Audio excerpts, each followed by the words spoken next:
You are listening to a Cult Talk Network podcast. Welcome, everyone, to Culttober. I'm Ty. I'm Eric. I'm Bailey. And I'm Ben. Oh. You almost got it there. You almost intersected. Today it is Friday the 13th. That explains all these injuries. But I am confused. What movie are we doing a thing on? Well, on Friday the 13th, of course, we're doing Saturday the 14th. Oh. Do you know that was a thing? You know what? Anyone ever watched that movie? No. That's really a movie? Yeah, it's really a movie. It's like a parody flick. Palmer Betsy. Yeah, Palmer Betsy and Bacon Kevin. Kevin. That was the pig. Yeah. Oh, I think it's called Saturday the 14th. First member of Cult Talk Net that gets a pet pig has to name him Bacon Kevin. Okay. Oh, it's going to be a race for everyone that's wanting all of us that are trying to get pet pigs, apparently. It'll probably be us. Probably. Yeah, I'd be hard pressed not to. We do. We do have pigs. We have guinea pigs. Oh, guess what? Oh, there you go. Got a new name. No, he Bacon doesn't. Kevin. Bacon Kevin. He's not cool enough to be Bacon Kevin. I'm sorry. He's not. He got stuck on the ladder. Today, since it is Friday the 13th, and I imagine we're one of just a plethora of channels that are doing this today.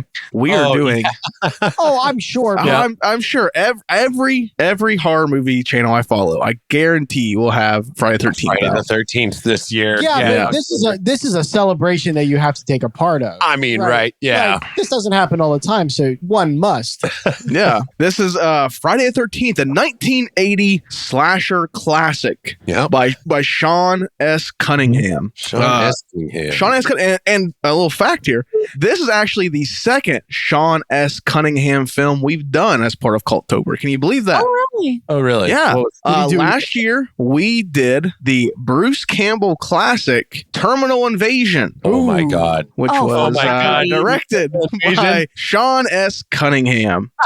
Listen, Mr. Cunningham, I have a fucking bone to pick with you. Buddy. You know what?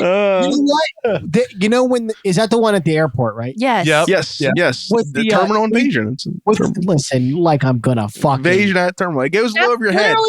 Like they literally, it's like Bone Tomahawk. No, that was Bone Tomahawk. I didn't squeegee Bone Tomahawk for my brain. Like the alien baby scenes, there's some horror bona fides in there. It's got no business being in the movie that it was in, but they were there. Yeah. And that was what Sean S. Cunningham was up to in the early 2000s. After he did Friday 13th, he moved on and did that. Wow. Birthed a franchise and then did Terminal and Invasion. then birthed something else. Yeah. Talk about that accident. Well, I mean, you got to work with Bruce. That's something.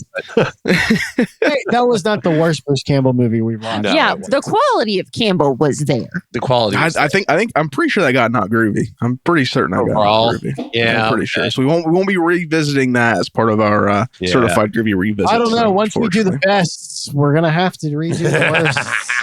That'd be a fun one. So, some of them we didn't finish. No, not some of them. One of them we didn't finish. We'll have to go back. Yeah. I'm pretty sure there's only one movie in Cult of Campbell that we didn't finish. We've mustered through the other ones. Yep. But there's one. There's one that the writer was not too fond of us not finishing. I mean, I'm sure if he wants, he'll tell us to finish it. He told us a bunch of other stuff. He was nice to tons of fans. He was nice. He was. After a bit, yeah. Yeah, we still have after he realized he was up on a Tuesday attacking a YouTube channel and had a couple of dozen followers. I think he realized, like, wait a second, I'm better than this. I mean, you'd hope. I think he was like, this movie, he is absolutely not better than I don't know. I think he had a moment of clarity where he's like, how bad has it gotten? How far have I fallen? How far? What am I doing? He ended up being a pretty nice guy in the end. He did. What the? I think all the time, man. I wish there was a way we could reach out to him, but I don't want to put our personal information on YouTube. You literally just have to say, "Hey, will you email us? Thank you." Apparently, all you have to do is mention Menno's Mind, and he'll find you. Yeah, he'll find it. Menno's Mind. Email us, writer. Thank you. God, She just Beetlejuiced it. Yeah. Yep. He'll be back in our comments. Oh, sir, what are you doing? He's at the door. Hang on. Oh, God. That's right. Get my gun. But no Bruce Campbell in today's flick. But we do have someone that I think is very interesting that we in the lead up to Call to Campbell, which was our very first podcast. In the lead up to that podcast, we did several beta episodes, we called them, where we took the concept of Cult of Campbell and we tested it out on non-Bruce Campbell movies to try to refine that structure. And we did that with Jeff. That scientific method, that very, very advanced rating system we have devised, that we have structured by various algorithms and formulas have created. We at first applied that to non-Bruce Campbell movies, starting with Jeff Goldblum, Samuel Jackson, and Kevin Bacon. We did a Cult of Bacon beta episode on Tremors. And that's what triggered a 4-minute digression.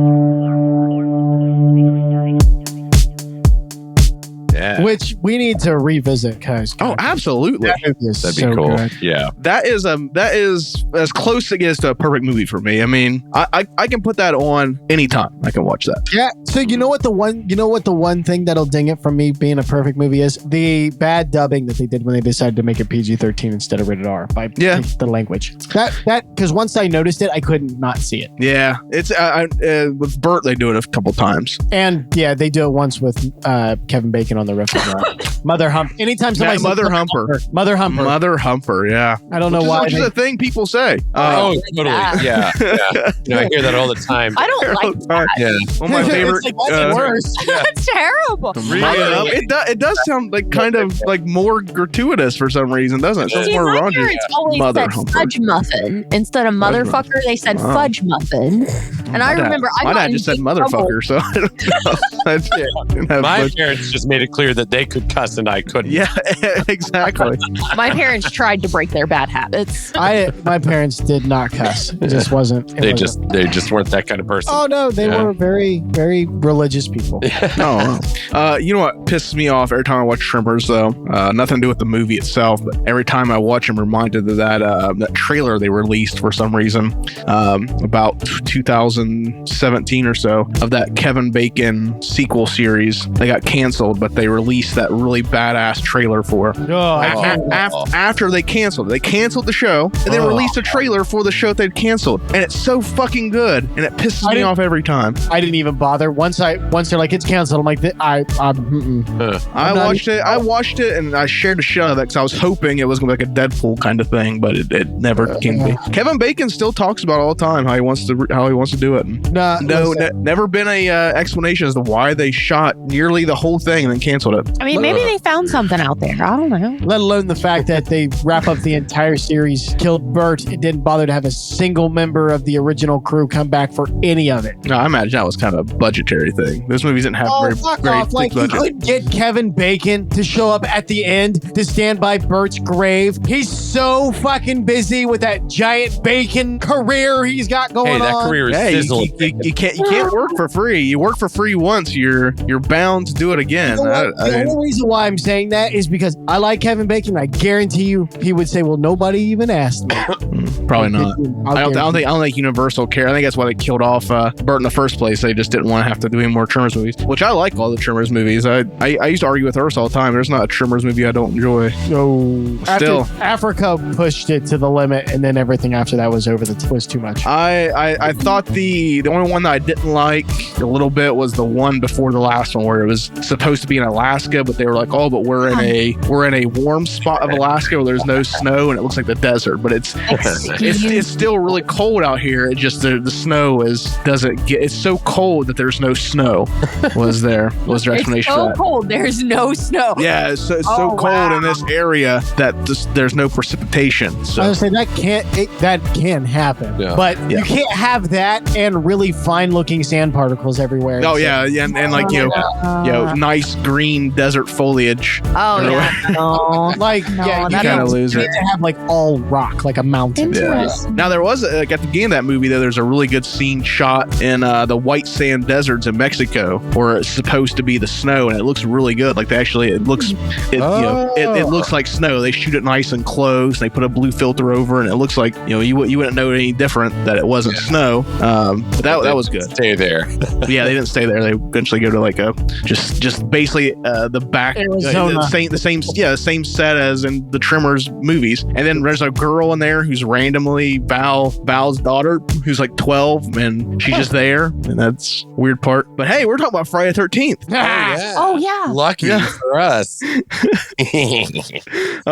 the 13th, 1980. This movie kicked off an entire genre, basically. No, this followed Halloween, right? It did follow Halloween. It was 2 years after. 2 years after. But I would say it was part of the kick. Yeah, I would say it definitely took the idea in a different direction. It cemented the It helped cement the slasher as a genre that was here to stay. Right. I think it also did its hand in like creating another like subgenre to the slasher subgenre, where it's the kids in the woods getting hacked up subgenre. Yeah. Because at that point, everyone ever was like, "Oh, I can make one. I can make that movie with my video camera and my friends. I can go." Yeah. Did in the Nightmare on neighborhood. Elm Street come out before this? Checking. Checking. Because I bet it did. Because 84. Oh wow. so it did not. Because I was going to say because both Halloween and Nightmare on Elm Street kept it very urban. Yeah, Yes. that's true. They did. Yeah, they did. They kept it pretty urban. And Friday the 13th was out in the middle of the woods, and I imagine they were a lot cheaper to shoot. I mean, these movies at a certain point they were getting churned out like every year for a good while. In my opinion, they got more or less better up to a point. Up to a point, yeah. Because I mean, I'll be honest. Like, I'm not that big of a fan of the original 1980 Friday the 13th. It's a perfully passable movie. It's just not like I don't go if it would have been a standalone movie. If it had been like just Friday the 13th, I would have not have. It wouldn't be on my blip of Oh yeah. Yeah. watchability. Because they made the sequel like 1 year later, didn't they? Yes, and that's where we got Jason with the sack on his head, and then the third movie he gets the hockey mask, and that's where the whole it was franchise really a thing goes slow off. burn to get to the Jason that everybody recognized. Yeah. But isn't that beautiful though? It You get to grow with your slasher killer. It's beautiful. Kind of grow with movie franchise, really. It is something that I think is inherently unique to Friday the 13th that neither Halloween nor Nightmare on Elm Street managed to do. That's true. Nightmare on Elm Street, the glove changed, but that was not any story thing. Like on Friday the 13th, they show him getting the hockey mask. They show him getting the machete that he gets known for. So there's some attention to the killer there. That and there's a different mask in each movie. Like he has a different mask, which is always like a cool thing.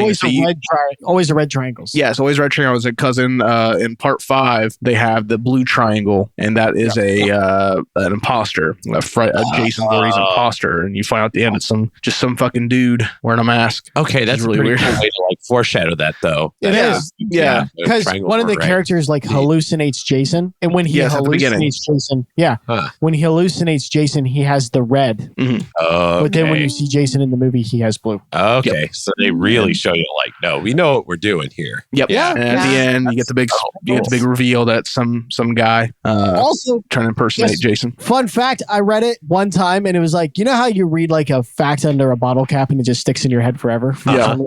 The New Beginning. That's what that was called, right? New Beginning. That has the largest pair of natural breasts that appear on screen in the Friday the 13th series. Wow. Kudos to Friday the 13th Part 5. I don't remember like how I ended up finding that out, but I found it out one time and it just stuck right in there. Because it's literally the only thing that I found interesting about that one. Yep. I bet that was an awesome Google search. We're going to see for a you. Imagery and all. spike in our It was on our right here. Like, which Which movie was that? I really would be interested. I guess the lady that did the actress that did it, she actually that did that scene. She did interviews about it. Oh, whoa. She was apparently like, I can't remember what state she was from, but she was Miss whatever state it was the year before that, and she talked about how like her dad like literally fainted. It was. I bet she's from the fucking South. I bet she's a Southern state. I can't remember, but it was actually kind of a funny story. That's great. And I say that because that's yeah, my daddy done fainted once he found out about it. It was hilarious. I could just hear it all. Yeah, like so that always stuck with me about that because that is hysterical. Yeah, that is a big fucking deal. If you're a pageant queen, especially a state title holder, and then you go show your breast all over TV, oh my God, girl, you the talk of the town. Anyway. But now she's immortalized forever, so you go, girl. Yeah, there you go. She probably makes a killing doing like horror cons and shit. Oh yeah. Oh man. Well, maybe. I met Kane Hodder a couple times at horror conventions. He's a nice guy. I got I remember I went to one and I had a friend. She was seeing a guy, and the guy she was seeing was actually like Kane Hodder's like private detective that he had like on retainer to like follow his wife around. Oh my God. And he was like really cool with Kane, and we got to like hang out with him afterwards. And like I have a really cool picture somewhere. I have to find it where he's strangling me, and he's really weird about putting his hands on people because Kane Hodder is actually a germaphobe, so that was like a big deal for him to do that. Yeah, he wears gloves. He wears gloves, so that was like a big deal for him to do that. And yeah, he's pretty cool dude. Yeah, that's my Kane Hodder story there. But that's why I met Kane Hodder. I met him at a convention. A friend was a big fan of his, and we just happened to spot him, so we went up and met him. He was a nice guy. Talked to us for a minute. He was kind of quiet, but nice. Yeah, he is very, very reserved. Very different than what you'd expect. So I've met like Derek Mears. I've met Tyler, the guy that plays Michael Myers in the Rob Zombie movies. Oh, and he played Sabretooth. I met him as well, and like they're like very, very little more colorful people. But yeah, Kane Hodder, very reserved. He's just a very reserved dude. So, but yeah, met them. Yeah, Friday 13th, 1980. I think one of most like non-horror fans, you can get them pretty easily because outside of like horror fans, people don't really realize that the first movie doesn't even have Jason Voorhees in it, except for at the very end you have the little boy version that pops up out of the lake. Right. That's always a very interesting little piece of trivia, and I think that's even in the first Scream movie. Don't they? Where they talk about that in the first. Yeah, isn't that one of the trivia questions? Oh yeah, Drew gets asked. Yeah, yeah. She says Jason, and he says, "Wrong, you stupid little bitch. It was Jason's mother." Yeah. Oh yeah. Yep. Yeah, that was one of the pieces of trivia from that. I loved that scene. That was a beautiful scene. Yeah, Scream. Have we did Scream last year, didn't we? We did Scream. I can't believe we didn't do Scream 2 this year. That's a good one. Once we do Scream 2, that's pretty much where I jump off. Yeah, that's pretty much end of it. I don't. Yeah. I'm glad they never did any more. Right. Yeah. Could you imagine? Yeah. Could you imagine to try to follow that up? Yeah. I imagine by the time they got around to making ones now, they would be full of sanctimonious motherfuckers that just want to piss all over everything and pretend. Yeah. Like probably a bunch of like pointless plot twists. Yeah. And like big, long, drawn out lectures almost directly to the screen. Like they're talking to the audience. And I bet they take like the one character that people actually give a shit about, and they would kill him by making him a complete dumb fucking just absolute sack of monkey shit. Yeah. It's a good thing they didn't go that route. They would never be that dumb to it. I know. Who would be that disrespectful to the franchise? And their own audience as well. And the audience that carried them here. Absolutely. Wes Craven would never allow that to happen. Sure wouldn't. I'm sure he wouldn't be spinning in his grave to the point of catching fire. Yeah, definitely. Yeah. So good thing they stopped. Sounds like a bad horror movie, Fast and the Furious franchise. And I don't think. Yeah, it's all about killing family. Yep, killing a family. But Friday the 13th is one of those franchises that went on for fucking almost. I think there's 12 movies total in this franchise. I think nine no, 10 main features. The remake. The remake. Yep. And the crossover. Freddy versus Jason, correct. Yeah. 12 movies. Now, I imagine like the next one has got to be pretty prolific. So it's going to be the 13th. 13th, Friday 13th. Oh. Actually, from what I understand, it's been trapped in like 9 kinds of hell. Oh, no. Wow, Yeah. really? Yeah, like originally it was going to be a sequel to the reboot, then it was going to be a found footage film, then it was, I mean, like apparently people have this like really weird obsession with wanting to see like a Friday 13th movie in the snow for some reason. That's like a big thing people really want. I have no idea. It's like some people want. There's a fan film that takes place in the snow that's really good. I'll tell you one reason. One thing that might make it interesting is Jason would have to contend with footprints. Oh yeah, footprints. And blood looks so pretty on white backgrounds and stuff like that. Yeah, Really, and we probably actually get to see him like play hockey, which would be cool to see after all these movies. He'd finally plays. Finally play. I wouldn't mind seeing him like punch somebody's head off and then like hit it into a goal on the ice. Yeah, I can't believe he made it good. to space before he made it to the snow. No, I say we just take him. We set it in the snow and we make it. There's a ragtag hockey team that needs to recruit him to be the goalie. Is Bulgaria known for its snow? Yeah, I'm sure it's gray enough. We could pass some of the mud for snow. Beige is off white. Beige is off white. It's close enough. Their national color. But no, I mean, people have it's always every time I read anything about Friday 13th, it's like, oh, there's supposed to be that. Now there is that series that's coming out. Have you guys talked about that or heard about that? No. There's the Camp Crystal Lake prequel series that's coming out this October. Oh, or yes. this month Right. from A24. So Right. finally, right? What are they going to do with that? Make it very snooty and set it in a Eastern European village is what it's going to be. It's going to be a Eastern European village where Friday 13th is now, and they're going to turn Camp Crystal Lake into like this like, oh, did you know that there was actually like a massacre before that you just seriously never heard about for some fucking reason? Yeah, we're all on about this poor boy that drowned in the lake, but boy, when 20 people died in the lake. Did you know that we actually used to drown misshapen children by the 40s in this lake? Tens of I thought a really good shot at doing like a Friday 13th series was that season of American Horror Story. The one that was basically like Friday 13th is basically a Friday 13th remake, anyways. Was it Friday American Horror Story 83 or something? It's a pretty good. Like I was like, man, if they would have like wanted to make its own thing or maybe dip this into the Friday 13th, it was a pretty cool like little series about the camp, and it was obviously not Camp Crystal Lake, but it was Camp Crystal Lake, right? And I thought that was a pretty good take at it. I think 84. I think it was called AHS 84. The circus one kind of zapped my will to watch American Horror Story. I can't watch them in. Freak Show. There's some I watch, some I don't watch. Freak Show was bad. Yeah, Asylum is my favorite one still.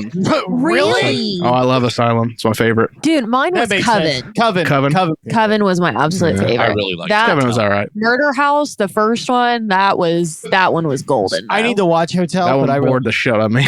No fucking way. I love that one. I was bored to death through that damn series. I mean, but doesn't it make sense that if he was bored by Murder House, that Asylum would be like his favorite? Because I mean, they threw it's got a little bit of everything in it. I love it. It's got monsters and aliens and Nazis and angels, and everything. I love it. It's just a nice. It's just all shoved in there. Dude, when they brought the aliens out, that honestly took me like a couple watches all the way through the season to actually catch on that it was aliens. Because I was like, no, like seriously, like me. Aliens and like I was like, it was too much. I was like, what the fuck is happening? And then once I saw it, I was like, okay, I dig it, but like I want to see that as a whole series though. Yeah, well, you kind of got it in that double feature thing, but that was pretty bad. Double feature was pretty bad. I didn't get double feature at all. I was like, what the fuck is this shit? What is going on here? I haven't been a fan of American Horror Story in a while. That 1984 one is pretty good. It's like a really cool like throwback slasher movie. It's neat. But yeah, we have a Friday 13th series, and it's not going to have Jason in it, but it's going to focus on Camp Crystal Lake, which is just a really weird dynamic. Like, why would you want to do that? I feel like maybe if you want to like explore the Voorhees family, maybe that might be more interesting than the fucking camp. Yeah, because it's all about taking the name from the old thing and then putting your stuff in it so that you don't actually have to try to earn a new audience. I was going to say that to me just sounds like you want the name. Yeah, just like everything else. Just hollow the shit out of it and put your own shit in it. Where it so what they're going to do is like tell us like motherfuckers. They're going to tell us origin story of this camp that's going to be all seedy and like fucked up. Then it's going the whole time you're like, why are people letting their kids fucking go here? Yeah, why? Yes, yeah. What's going? But because frankly, like Camp Crystal Lake was pretty cool looking. Honestly, like just looked like a nice place to be for the longest time. You don't study the area when you send your kids to Apparently camp? not. Oh my God, I would be. Kid drowns. I'm like, my kid's not stupid enough to get in that fucking lake. Well, yeah, but I don't have any kids. But like, if it's this new if it's with this new series where the camp has like this history of stupid shit happening, then it would totally make no sense. Then why is it still open? I would send my least favorite child there. So what we're going to do with this episode, obviously, you might have gotten a little taste of it so far, is we're just going to talk about the Friday the 13th franchise as a whole, because Friday the 13th, the original 1980 movie, is a very bare bones flick. I would be hard pressed for anyone to argue that it's pretty straightforward. It's a bunch of kids go to a cabin and get killed. Yeah, it's almost like a murder mystery without without like a detective. Yeah, instead you get a bunch of young 20-something with their tits out. That is, and you know what? They must have recruited from the Itty Bitty Titty Committee on that one while we're on the subject. True. But anyway. Some people like small boobs, I guess. I guess. Sadist to masochist. I was like, I have no opinion. I have no opinion. It's hot. Like what does that? Wait. They sweat. Humidity is a real thing. Do they sweat away? Yeah, they ain't testicles actually change size. Yeah, do you guys have like the opposite shrinkage as men do? Like when it gets warmer, they shrink as opposed to when they get colder? It's just so if like I'm not saying then like when it gets hot, shouldn't they swell? And if that's the case, or what are we doing? Global warming is for everyone. What are we doing? No, what I'm saying is I don't think that's how that works. I don't know where I was going with that, but my first thought was like, oh, small boobs, not as hot. That's right. That makes no sense.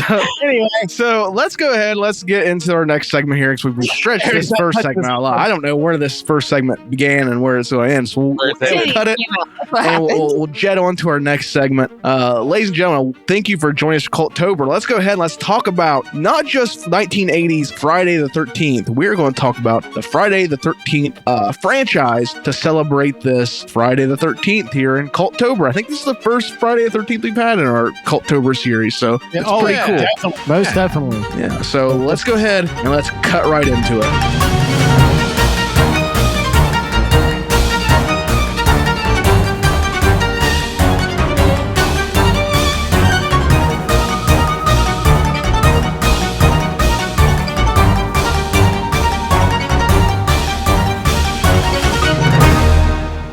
Friday the 13th. When was it that you guys first remember seeing Jason Voorhees for the first time? Because I feel like he's one of those characters you just kind of always has just always been there. Like I really cannot think of when I was introduced to Jason Voorhees. It's just he's like a cultural thing. He's just part of our zeitgeist. Yeah, that's such a good because it's like over 40 years old now. Basically, this movie.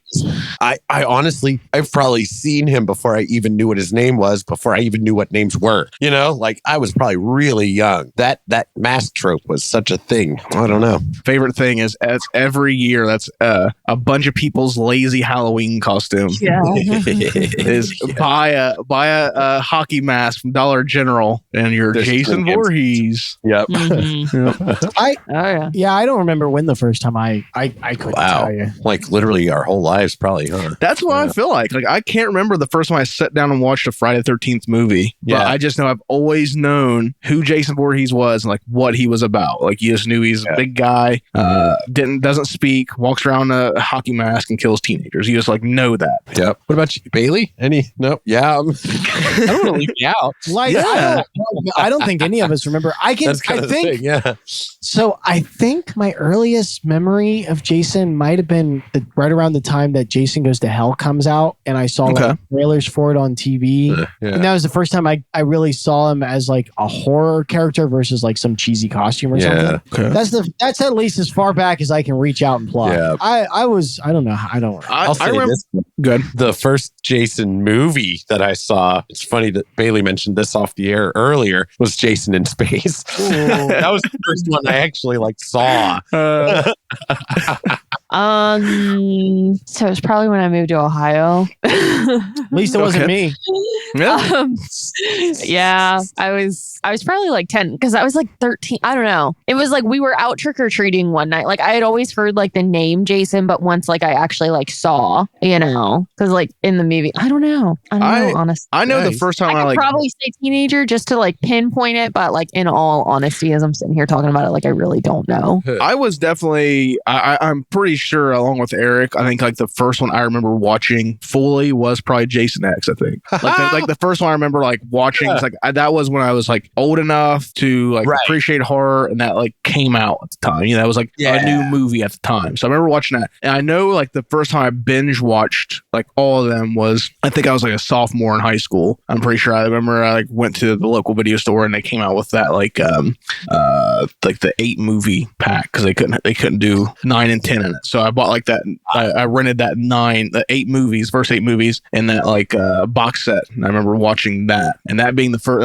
like over a weekend I watched all 8 of those. Like I remember that being the first time I binge watched them. But I'm pretty sure the first movie I seen was Jason X, and probably followed by Freddy versus Jason. Yeah. Oh, cool. Oh, yeah. The first one I saw all the way through was when Jason's in Space, and then I've seen a little bit of Freddy versus Jason, not a whole lot, and then the very first Friday the 13th was probably the next one that I watched all the way through. The most memorable one is when Jason's in Space for me. Well, yeah, it's a hard one. That stands quite a bit out in the franchise. Yeah, it's already making fun of the franchise by that point. Yeah, it's definitely the outlier in the whole franchise. I don't remember. I think I had 3 of them on VHS. Yeah, I think I had the first one, and then I had the one with the not Carrie. Oh yeah, that's a good one. Psychic person. Yep. Yeah, that's one of my favorite Jason. I think that's the first one with Kane Hodder. Actually, I think so. That's where he's a zombie in that one. I love that one.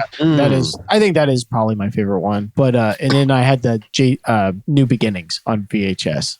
I had those 3, so I watched those, and then of course I saw Jason X when it was in theaters, and Freddy vs. Jason. Yeah. When I saw them all, I was probably when I bought the complete DVD set. Yeah.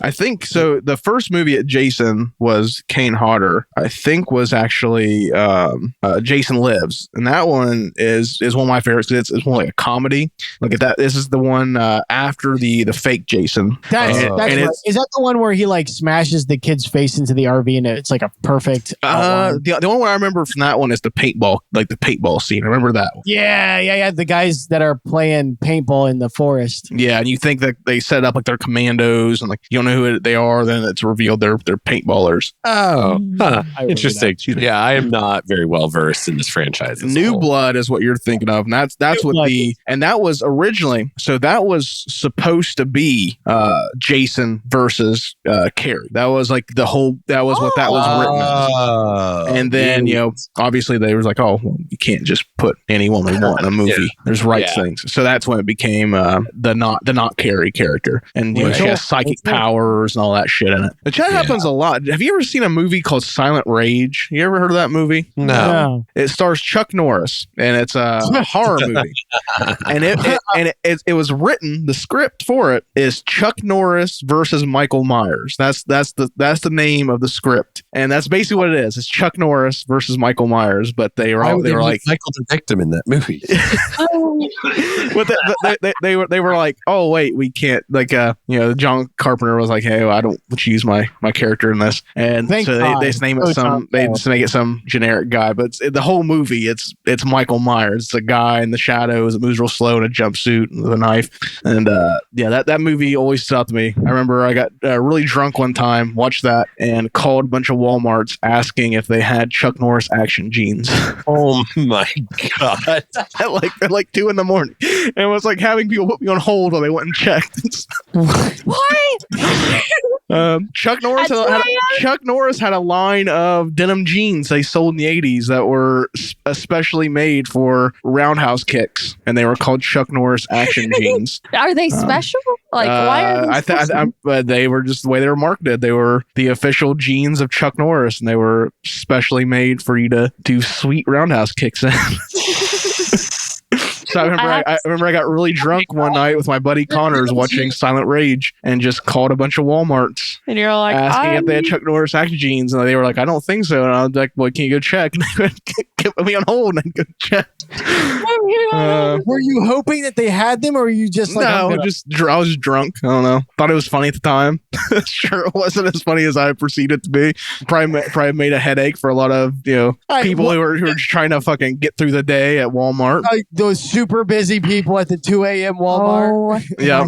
So they have action pants and action shorts. Action pants is what they were. But yeah, they were Chuck Norris's his own brand of pant wear. But yeah, that movie was written as Chuck Norris versus Michael Myers. And there's a few other movies that you'll see in like different franchises where it's like, obviously this is this character versus this character, but they're like, oh, we can't do that. So they just make it some generic character. But that's definitely what happened in New Blood. Yeah, for sure. But it ended up being kind of one of the, if not the best one of the better ones. Yeah, I love that one. That has my favorite Jason Voorhees looking at, because he's a zombified Jason. He's been trapped at the bottom of the lake. Yeah, he's wet and soggy in that one. Wet and soggy. They take his mask off and he's zombified. That's really cool. Also, that was, I think that one was the beginning of the kind of Kane Hodder walk. He had a way that he would hold his body to where his arms would be like slightly out to the side, and he would breathe kind of heavier so that his arms and chest and shoulders would kind of flex up and down, kind of like like a video game character or something. And that was when you could tell whether or not it was Kane Hodder as Jason. Yes, by that stance. And I think he was the only one to like do it more than once. I'm pretty certain. Yeah. It was just really fucked-hearted that they didn't get him for Freddy versus Jason. That always such a missed opportunity. Yeah. So I read something that said like the guy that was directing it didn't like Kane Hodder as an actor, and that also he felt that Kane Hodder brought too much intensity to Jason, and he wanted him to be more kind of sad and sympathetic. Like, that's lame. Oh my gosh, boy, and are we, man? That is some nitpicking. Yeah, dude, there's like everything to do with like Jason's character is so subtle. Like, you know what I mean? Do you want do you want him to be sad and sympathetic? Well, that's what they did with him in Freddy versus Jason. Is he's sad boy Jason. But that's not fun though. They did. I don't know. I think for the movie it works. Freddy versus Jason isn't bad as far as like versus movies go. I did like it. I liked it. I'd have to watch it and like complete it all the way through before making a final judgment. It's not bad. It's a serviceable movie. I mean, I have a book. It's called Slash of the Titans, and it's a book all about the development history of Freddy versus Jason, and it's super interesting because they go through all the different, basically the entire history of what took to get the movie onto the screen. That's cool because that took years. It took years. There was all kinds of different ideas. That's the main thing with any kind of versus movie. The main thing is like, well, how do we get these two characters together? What brings these two characters together, and what causes them to have this fight? So I know like a lot of the plots involved like a cult. That was a thing. There was gonna be this cult called the Fred Heads. That was like a big thing. It was like almost in most of the scripts was this cult that was like, kind of trying to summon Freddy, and somehow they summon Jason, that kind of shit. But it's all this weird stuff. But yeah, that movie took fucking forever, and it was a long time coming. Like I know people were pretty much trying to get that going for a while. Yeah. I just wish they hadn't made Jason afraid of water, because that's very clearly a retcon that's never in anything. No, that wasn't in the rest of the franchise, was it? Not even remotely. They just wanted that fire and water. terrible. Yeah. He walks into the water of the lake all the time in the series. Yeah. Like, I think Jason had enough weaknesses going on in that movie anyway, just being like a physical being compared to one who... And you could have played up his mom more. Yeah. The insanity there. Yeah. Yeah, that was interesting. It's like, okay, clearly we're just like, oh, it's fire versus water, you know? That end fight, though, is pretty wild. With, where Freddy becomes a luchador. Which Freddy, I don't know if you guys don't know wrestling that much, but Freddy in that final battle is actually the stunt double for him is Rey Mysterio Jr. I don't know if you guys know who that is. No fucking way. He's a luchador wrestler, very popular. I don't know who that is. Yeah, the stunt double and Rey Mysterio Jr. is like a mascot. If you ever go to like the toy section in Walmart, you'll see Rey Mysterio Jr. He's a Hispanic wrestler or wears a mask. He's very, very colorful. Oh, okay. I was gonna ask if what did you say, the luchador? Luchador. I was gonna ask if the luchador were the brand of wrestler that wore the mask. I don't know if brand is the right word. I'm sorry. The style, yeah. Mexican masked wrestler. Yes. Yeah. Although it might be Spanish because I think it might one of those. But yeah, it's that's Rey Mysterio Jr. jumping around, which makes sense because it does like turn into this thing where all of a sudden at the end, Freddy is just super athletic and just flies to the air. Yeah, flies to the air. It's pretty wild. But yeah, that's a good flick. Now, if we're going to like over the weirdest, because there's a lot of stuff in the Friday 13th movies. Those movies it's kind of like a almost like an anthology because like they're all not really sequels, but kind of sequels. You know what I mean? There's a stretch once they introduce Jarvis. Once they introduce Tommy Jarvis, that's when it becomes a series. A little bit because his age is like very inconsistent up until it is, but it's still direct sequel continuity. Yeah, it's like the first couple, like 1 and 2, 3 and 4. I would say those are all pretty closely linked. Those are all pretty continuous. And then we get 5 where they decide to do the not Jason, but Corey Feldman does return in that one at the beginning. Corey Feldman reprises his role from number 4 in that at the beginning, and then that's where we get Tommy Jarvis, the Jason killer, at least for a little while until randomly there's this other character who has been hunting Jason for a long time that we meet and say goodbye to very quickly. But yeah, so then there's they do some weird stuff, especially after 4. It feels like it just goes in a whole other direction where every movie you can tell is directed by someone else, written by someone else. They're doing different things. There's a copycat killer one. There's a comedy one. Friday 13th 6 is definitely a comedy. If you guys have never watched it, it's super slapstick. Is that the one where he does the sleeping bag kill? I think so. That's the one with the paintball guys. Yeah. And, but it's a comedy. Like it's basically a black comedy. And then you go on to New Blood where it's supernatural all of a sudden. There's telekinesis and they have a telekinesis battle. Yeah. And then you have Jason Takes Manhattan. Which was a disappointment. Which was a big disappointment. It's like Jason, it should have been like on his way to Manhattan.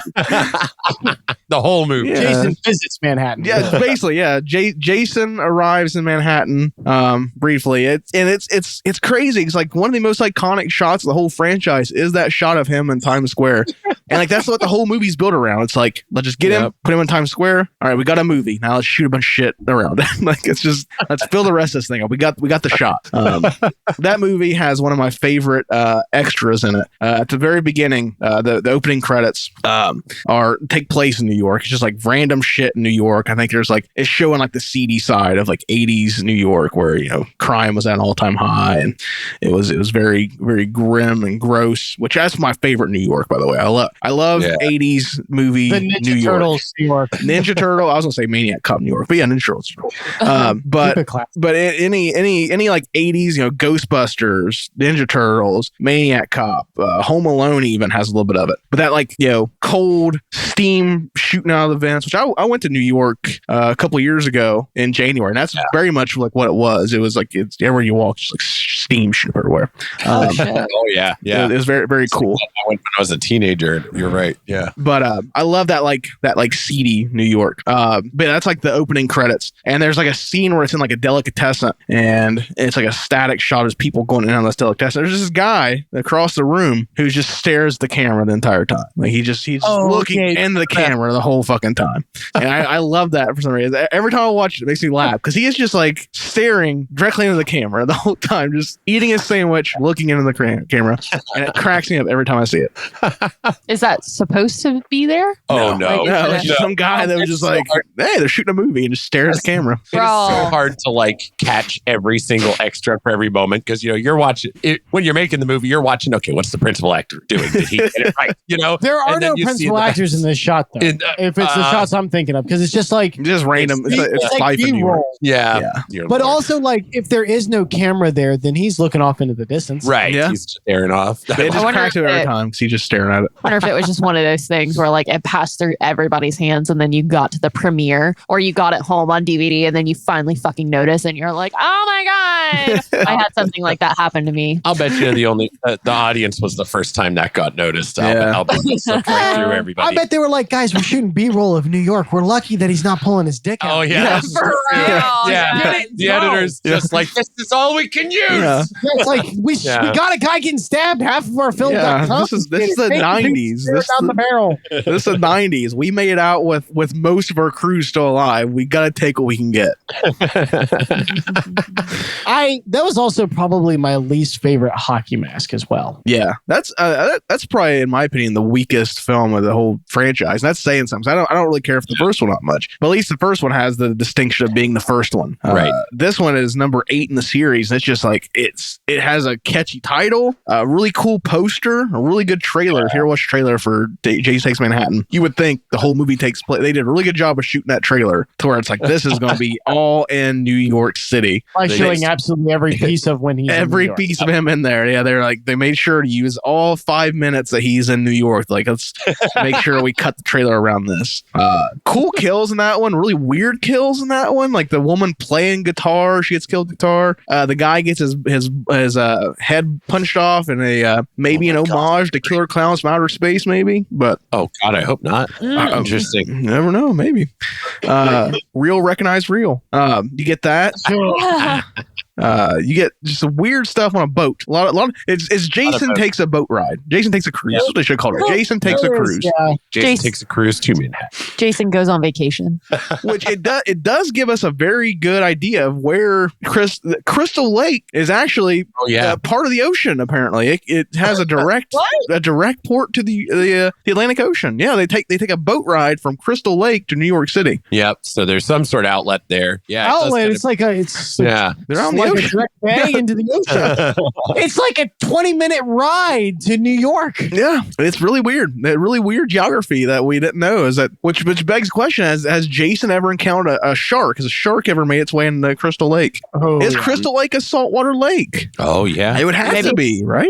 Maybe that's where the Meg depends goes on which direction the water flows. I guess. I don't know. True. Oh, wouldn't that be? There we go. You know what we need is Friday the 13th at Lake Placid. Oh, that'd be good actually. Ooh. Lake Placid has some like very good like Friday 13th-ish vibes. Oh man, we could totally set up a Jason versus Jaws. That would be interesting.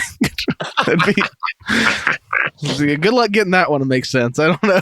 If they struggled getting Freddy versus Jason, I don't know how we'd get. I mean, come on, if we're connected to the ocean, sky's the limit. Jaws Jaws is suddenly a bull shark. Just swims up. That's a whole different shark. That's a whole different species. You can't just make Jaws a bull shark. But Friday the 13th, Part 9, I think is a very contentious one. You know, people talk about 8 as being the worst. 9 isn't necessarily the worst. It just does. It takes the idea that the previous films there, where they're like, all right, let's do something unique with each of these movies because they all do have their own like flavor. You know, comedy, supernatural, on a boat, and then number 9 is like, let's just take Jason out of this entirely. What? And just have people killing each other. And that's what Friday the 13th Part 9, Jason Goes to Hell. I would actually argue that I would rather watch Jason Takes Manhattan over Jason Goes to Hell. I don't hate Jason Goes to Hell. I don't hate that movie. That's such a slog to get through. Wait, so I haven't seen Jason Goes to Hell? So Jason Goes to Hell. In hell. No, Jason Goes to Hell, it opens up with Jason getting killed. He gets blown to smithereens by the FBI. The FBI stage a coup to lure Jason into a trap and they just shoot him a bunch and grenade him to bits. So there's apparently there's a connecting novel that this is actually Jason on his way back from Manhattan. And the reason why the FBI is involved is he actually went from New York to Crystal Lake and was just slaughtering people all the way. Okay. That would make sense. That would make sense. That would have made a better movie, probably. It would have. Most definitely it would have. Yeah. Jason, Homeward Bound. Friday the 13th, Homeward Bound.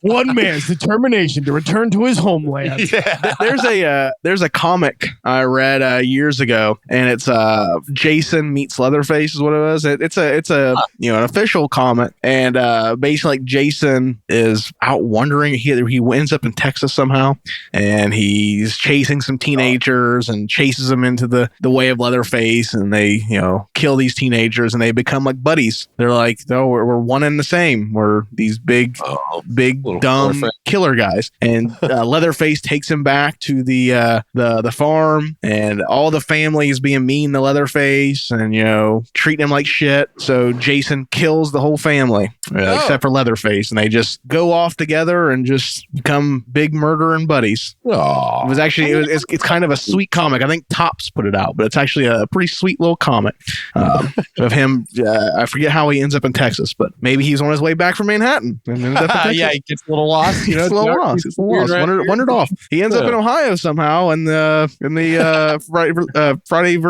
Freddy versus Jason movie. So he was in Ohio for that. Well, that was Elm Street's in Ohio. Yeah, Elm Street's. Oh no shit! I didn't know that. Yeah, we have one. Oh. Well, yeah, Everybody everybody has an Elm. It's actually a joke in I'm pretty sure it's even like one of the taglines of the movie is like every town has an Elm Street. But yeah, Jason goes to hell. It starts out with him getting killed by the FBI. They blow him to smithereens. Yeah. And they take all his bits and bobs to a coroner, and the coroner is working on him. And it turns out that Jason has some kind of evil slug thing in him, or was it black goo or some shit, where he is able to possess people by making them eat his heart. Yeah, that's right. He is able to make the coroner, for whatever reason, just like working on him. The coroner just like gets in his head, like, I got to eat that fucking heart. I got to eat his heart. It's the thing I got to do. Standard practice amongst coroners. All coroners eat the hearts of your loved ones. If you have a loved one who's in a casket, just know that the man who owns that funeral home, who probably stitched your loved one up, has eaten their heart. That's a fact. And it gets this guy in the end. This guy gets his comeuppance because he eats Jason's heart and he becomes a Jason Voorhees. And when he looks in the reflection, you can see Jason. Like, yeah. When the guy looks in the mirror, he's Jason Voorhees, mask and all, and he kills people. He kills Kane Hodder. Kane Hodder is in this as himself, as a security guard. Not as himself, but as a character. But yeah, Kane Hodder gets killed by Jason, which I thought it'd been cool if like Kane Hodder's character would have been Jason. Like you said, Kane Hodder doing Jason Voorhees things. That would have been kind of a cool meta thing to do. Or it's this movie was not that clever. No, it tries to do a lot of stuff, and actually, it sets up a very interesting precedence in this movie. We know in Evil Dead we have the connection between Evil Dead and Freddy Krueger by way of the glove that's hanging up in the work shed of Evil Dead. In this book, in this movie, you know what they need to stop Jason Voorhees? What? The Necronomicon from Evil Dead. Not a Necronomicon, the Necronomicon from Evil Dead.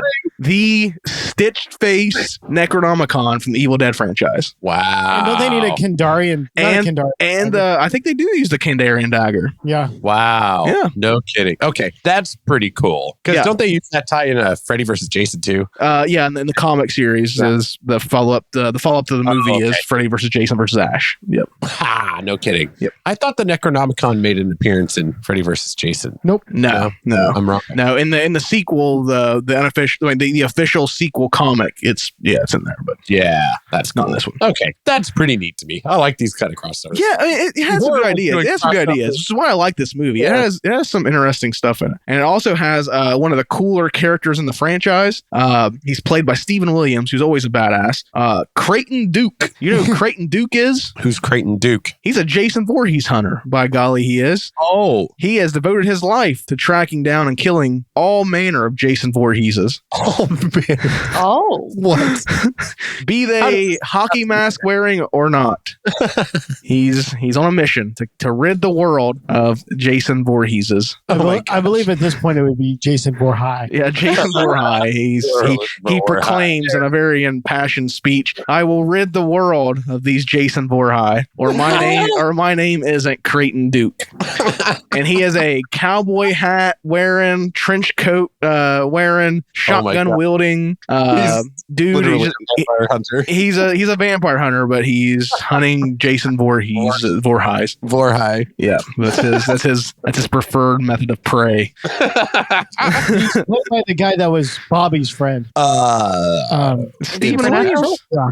The man himself, Stephen Williams. Yeah. Damn, who did he fuck. do? He is the X. What was his name? He is the X in the X-Files. That is what he is. What is his name in Supernatural? Fuck. You guys, you're Supernatural. Hey, fuck off. His name is Rufus Turner in Supernatural. Rufus. There it is. Okay. Oh, he's so good. X in the X-Files. X. Yeah, he plays X in the X-Files. But he does a really good job in this. He saves what little there is to save in this movie. Because he's so badass, but they're always like, oh, this is a character you should know. They're always like, they set him up like, whoa, that's Creighton Duke. Like, you know, Creighton Duke. They set him up like that, but it's like, who is this guy you just introduced? Yeah. They set him up like he's this character we should all know, and has this rich backstory. Because they're always hinting at, he's got this thing with Jason where he's like, we have a past, we have a thing. We've all seen the 8 previous movies. I know. We have seen the entire lifetime of. Yes, and he's not been there, not once. Which there is apparently in this documentary. There should be a documentary coming out from the director and the writer of this movie. It's supposed to be like an in-depth kind of like, here's how we got here. Because all these Jason movies, you'll find if you look into them enough, they all start out as one thing and they just get like meddled with and they turn into something else. Like they all start that way. You can look at a lot at most of this back half of the franchise gets this way where it's these new directors coming in with this like big vision what to do with the franchise, and they get a little bit away, and then the producers will be like, no, do this, and they just have to pivot. Whatever happens. Yeah. So there was like stuff with Creighton Duke. There was more stuff with the Necronomicon. There would have to be. Oh yeah, otherwise, his lines were written by a schizophrenic patient that imagined a whole other movie. That's what I mean. It feels like this is like we're missing the previous film. Like we should. What got us here? You kind of lose that part of it. Yeah, this is very easily a part 2. It definitely feels like it. That's why I would rather watch Jason Takes Manhattan. To be honest, at least it feels like a Friday the 13th movie, and it's one and done. Yeah. But Jason Goes to Hell is goddamn catastrophe of a mess. It has so many ideas. Like it's just a shame because it does. That's why I don't hate it. Because it's like it does like different things. Different is not always better. It does things. Different is not always better, but it's like, man, it's like after seeing the previous movies doing the same stuff, like this one comes with all these wild ideas, and it just feels like if it had been realized a little better, it would have been a really cool movie. It was. Or maybe narrow down the ideas they stuck with, perhaps. Filter out some of that, And then at the very end, they defeat Jason. They burn the Necronomicon, I believe, and then Jason's mask falls on the ground. He's been defeated once and for all. Of course, once and for all. Out from the ground bursts Freddy Krueger's hand and pulls the mask under. What? Yeah.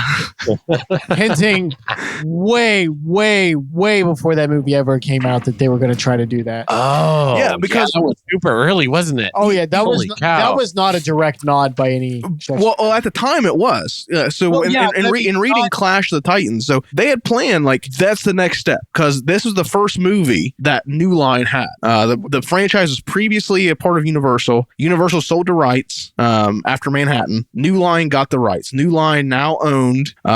They owned Freddy and they owned Jason. So the obvious thing was like people have been saying it for years because there had been attempts in the years prior to do Freddy versus Jason, but it always got derailed because it's like Universal wants their guy to come on top. Well, New Line wants their guy to come on top. Well, Universal doesn't want their guy to get made look weak by New Line's guy. Well, New Line doesn't want their guy to get look. It's that whole thing. It's these two studios weighing it out. Like we both must win. Yeah, for this to work. Our egos cannot handle one. Exactly. Yeah, Jesus Christ. So there was always that. So New Line finally got the rights. They had both the toys, and they could do what they wanted. So that was the obvious next step, but Jason Goes to Hell was a huge box office bomb. It was a huge flop. Of course it was. Yeah. Fucking shocking. I couldn't imagine that. I've never watched trailers of this, but I can't imagine a trailer does a good job of like conveying what you're about to see in this. Yeah. I mean, I don't know how it would. Yeah, because there's not even enough Jason in the movie to like make a trailer look, because he's literally in like the beginning where he gets killed and the end where he fights and gets killed, and that's it. Like that's all that you see of Jason. Other than that, it's like shots of him in the mirror. Yeah. Oh, God, man, I can't even imagine. So, but that was the obvious next step, was that we're going to go Freddy vs. Jason. That was in 1993, and the movie didn't come out for another 10 years. It wasn't a direct nod to like, oh, and then we produced this movie. It was more like we wanted to do this, and then we couldn't, and then many moons later, they got to. Yeah. Well, it was always just like a struggle to get that that story of what I think they were just kind of overthinking it, honestly. But there was some wild, like one of the proposed sequels was going to be following this movie. You know, Freddy pulls Jason to hell, and the movie was going to conclude with a boxing match. That was the finale. It was a boxing match in hell with Satan as the referee, Hitler, Jeffrey Dahmer, all these people in the crowd. Oh my God. And it was going to be a boxing match. It was going to be a boxing match in hell. That was one of the proposed scripts. Yeah. So they had some. It was just always like, what are they going to do? I think a lot of it was like they were kind of overthinking it, because it's like it's just two guys that kill people. But I think the supernatural aspect complicates it with Freddy. Only to an extent. I mean, they could have had. They have to find some way to. Well, they already established how to bring Freddy into the real world. You know what I mean? Which is exactly what they do in the movie. They just like solve it that way. Like, oh, I pull him out of the movie, or out of the dream world. Just had like Crystal, like somebody going away from Elm Street to try to get away from Freddy, and Freddy follows them there and terrorizes the camp. Yeah, that'd have been pretty easy. But yeah, that was Friday the 13th Part 9. We're on 9. Yeah, and now Friday the 13th Part 10, which I don't even know if we've been going consistently down the line, but I decided to start doing this. Yeah. I think we skipped over a lot, but the first 4 movies are pretty by the numbers. The first 4 movies, you have the developments of the Part 1, kids getting killed at a camp. It turns out it's his mom. Part 2, kids getting killed at a camp. Turns out it's Jason Voorhees all grown up. He has a bag over his head. Friday the 13th Part 3, same thing. But at the end, he picks up a hockey mask and puts it on, and that created that iconic imagery that we all associate with Jason. And Friday the 13th, that was about midway through, and then Friday the 13th Part 4, they solidified the whole hockey mask thing, and he gets killed by Corey Feldman, who wears a Jason Voorhees mask to trick Jason Voorhees into thinking that he's little boy Jason Voorhees.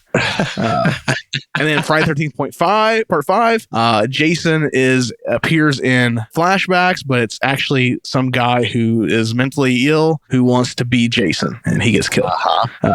Part 6, comedy. Part 7, supernatural movie. Part 8, Manhattan. Part 9, weird, all kinds of ideas coming together. Don't really come together. Yeah, it's a possession movie all of a sudden. And Part 10 takes us the furthest we've ever went. Takes us into Jason in space, which we've all been clamoring for that. That's the obvious next step. Definitely. You've taken him to Manhattan. Now you take him to space. Yeah, which I should have taken him to L.A. That'd have been cool. Take him to L.A. Some movie producer catches Jason, tries to turn him into a big Hollywood star, and he just kills everybody. That'd be a good one. Porn. Yeah. Yeah, I got this guy. He's next big star. Look at him. And he's got a great big machete. Yeah, we'll put him in the horror pictures, and people start ending up dead on the set. Like, what's happening? No, he's the actual killer guy. Oh, shit, let's get Creighton Duke. He's a Jason Voorhees hunter. Call him Creighton. Yeah, you remember him? Creighton Duke. Yeah, Duke. He's the Jason Voorhees hunter. Never heard of him. Get him up here in space. Yeah. No, Prado. Jason X Jason in Space follows the tried and true trope in horror of once you've ran out of ideas, go to space. Go to space. Yeah, we've seen leading up to this, we've had Leprechaun 4 in space. We've had had Hellraiser 4 in space. No, I think was it Bloodline? I think so. Bloodline's that one where it's in space and then it's back in colonial times and space and colonial times. Yeah, that one's not a good movie. People are convinced it's a good movie, but it's not a good movie. People look back on that like, oh, that's a good movie. That's a good movie. People think it's like way smarter than it actually is. It's not. It's a dumb movie. And I've seen dumb movies, and it's a dumb movie. I know my dumb movies. I can spot them pretty good. And it's a dumb movie. It's not smart. Which you would think I'd like it, but I don't. I like Hellraiser 3. That's my favorite Hellraiser movie. Is that the one where he's in like the pillar and he's yeah. It's an 80s action movie as a horror movie. I love it. It's explosions and shit. Second one's not bad. That's a pretty good one. I like 3 just because it's cheesy. That's the one that they went into the labyrinth. Yes. Yes. We saw that one. But they take Jason to space and it works. I think better than it should have. That's just me. I think that it's like it's way better than it should have because it doesn't take itself seriously, which is good. Yeah, you can't. You couldn't. It would be so bad if they did. Yeah. With that premise, you can't be. This is a serious movie. It's not. It's Jason in space. Well, you know where you're going. And they sci-fi'd him up some. That was kind of cool. They did all the cool stuff with him. I hated that part. Yeah. Everything right up until he goes Super Shredder, I was fine with. It was cheesy, it was schlocky, sure, whatever, fine. But man, once they upgraded him, and then it was him versus the anorexic cyborg. That's right. It's like, okay, guys, I do not want. It's Jason. Yeah, but he got upgrade. That's the line. I like that one. Upgrade. Yeah, that's a fun one. You can't take it too seriously. I think at that point, if you're like, they ruined the integrity of the Friday the 13th franchise, what are you holding on to? Right. By then it's already. You've seen him fight Carrie. You've seen him ride a boat. You've seen him possess people's bodies. You see him turn into a heartworm. Yeah, you see him turn into a heartworm. Like, what do you like? At that point, you can't be like, they finally did it. They killed Jason. They finally made these movies dumb. After all these years of these solid films, they finally took it too far and took him in space. It's like he probably had it coming at that point. There was nowhere else for that franchise to go. But it works better than it should have. There's even like a couple comics of Jason versus Uber Jason, which I thought was weird. The plot of those is, at the end, Uber Jason, the Super Jason, Jason X, whatever you want to call it. Right. He crashes into Earth 2. Earth 2 Crystal. He crashes into Crystal Lake on Earth 2. Well, the plot of the comics is that when they cloned Earth, when they made an Earth 2, they also made a Jason Voorhees 2, I guess. They were like, every aspect has to be the same. What about this guy that roams around killing teenagers? Every aspect has to be the same. Can you imagine just looking at the Jews and going, sorry? Yeah, sorry, we can change every aspect. I'm sorry, I can't do anything about it. I'm sorry. We have rules. We gotta put Jason in there. Every aspect has to be the same. So he crashed on Crystal Lake, and there is Jason Voorhees 2 there, and thus you have Jason X versus Jason 2. Jason X and Jason 2. Yeah, but that's a comic series they have. I think Dark Horse put that out. They made a series out of that concept. I think it was like a 6 or 7 series. Of course they did. What are you talking about? Nowadays it'd be a franchise. Yeah, basically they would get that much material out of it. No, I'm just almost impressive. They can milk the smallest teats. And then our 11th entry into the franchise is the one we talked about a bunch throughout this episode. The one you really wanted to see. I think a lot of people were like, we got to have this. Yeah. Freddy versus Jason. The big clash between the two horror titans. It's like you think of horror, you think of Freddy, you think of Jason. Yeah. We finally get to see, after all these years, these two collide, and we get Robert Englund back as Freddy, which how could you not? Right. And you get not Kane Hodder as Jason, which is very disappointing. Like, why would you not? It's such a missed opportunity. It's like once in a lifetime opportunity to have these two together. Because at this point, Kane Hodder had been well established as Jason. Like he's Jason Voorhees. There is no excuse for this. Yeah. Stupidity. Pure stupidity. Like, I was wondering if they were going to cite like age or anything like that, but they didn't even bother with that. It was like, yeah, that's kind of what I thought. So, I think think it was. It brings too much intensity to this intense character. Well, like I said, that's what I read back in the day. I don't know. Who knows now? I've read things that was a size thing because Kane Hodder isn't that big, and they wanted Jason like tower over Freddy. Boy, howdy! I'm glad they went out of the way to cast real hobbits. Yeah, right. Yeah. I mean, there's no way around that at all. But I know they wanted like him to like tower. Anyway. They wanted him to, like tower over him. I think that was one of the things. Like if you look at Kane, there's like pictures of Kane Hodder and Robert Englund out, and like they're not even. I think they're like very similar height. Yeah, so that's why I read at the time. Doesn't need to tower over him. Well, even if you wanted him to tower over him, like basic fucking filmmaking can make any actor tower over another one. Dude, they do with Tom Cruise all the time. No CGI, just goddamn in-camera tricks. That's probably. Oh man, that pissed me off. Holy fuck! How stupid of a fucking grease. Look at Tom Cruise. The man practically. I'm taller than Tom Cruise. Yeah, he's really short though, and you can't tell throughout most of. Holy shit, that gives me a headache. They make Lucy Lawless look really short in most films too. Well, not really short, but not 6 foot. That's egregious. Yeah, he's really basic filmmaking. Are you really kidding me?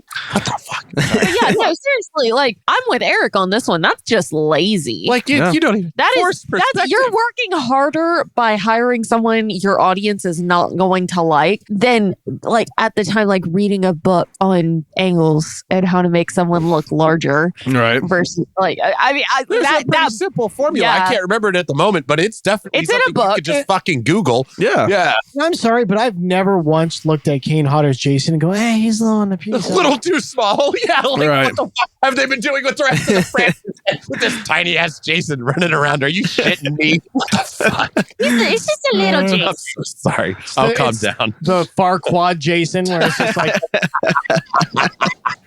some of you will die.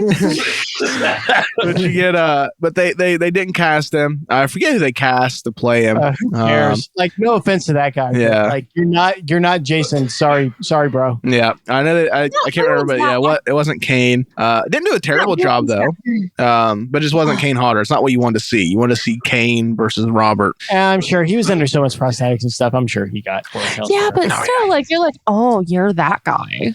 I don't know. I hope not. I bet he did just fine. I mean, he probably. I'm pretty sure I've seen him at conventions and stuff. Wonderful. Because they do like the fans to take it out on. It's not his fault. Yeah. I mean, and he did a perfectly serviceable job. I mean, he did. Right. It wasn't like you watched that movie and you're like, Jesus Christ, this Jason Voorhees sucks. Well, I was a pretty casual horror fan when that came out, and I wouldn't have known the difference. If this had just been a Friday the 13th film, fine. Right. It was kind of like it's the whole the idea of like Kane versus Robert. The two characters, the two actors you most associate with these two iconic characters against each other. Yeah. But Freddy vs. Jason, not a bad flick, but not a great flick in any stretch of the means. But it's not a bad one. I mean, there's some cool stuff in it. They do a lot of like play with the lore. You know, like I said, the water thing is really weird for them to do with Jason. But they were obviously after that fire versus water. Yeah.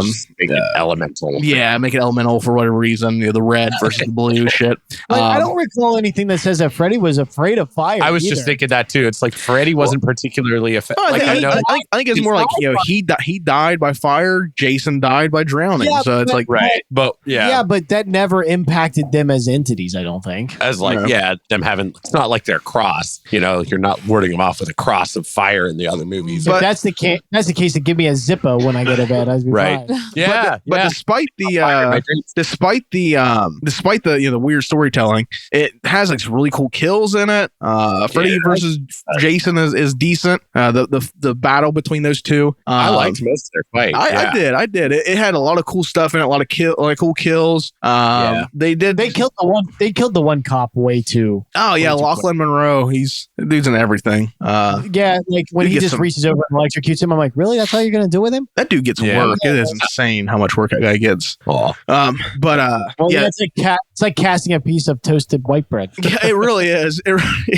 I notice him all the time and stuff because he just always just there. Like he was in the Peacemaker series. He was there. And he was like in the main. He's in the opening credit dance scene. And everything. He's just fucking there. Those last Bruce Willis's swan song, the Detective Night movies.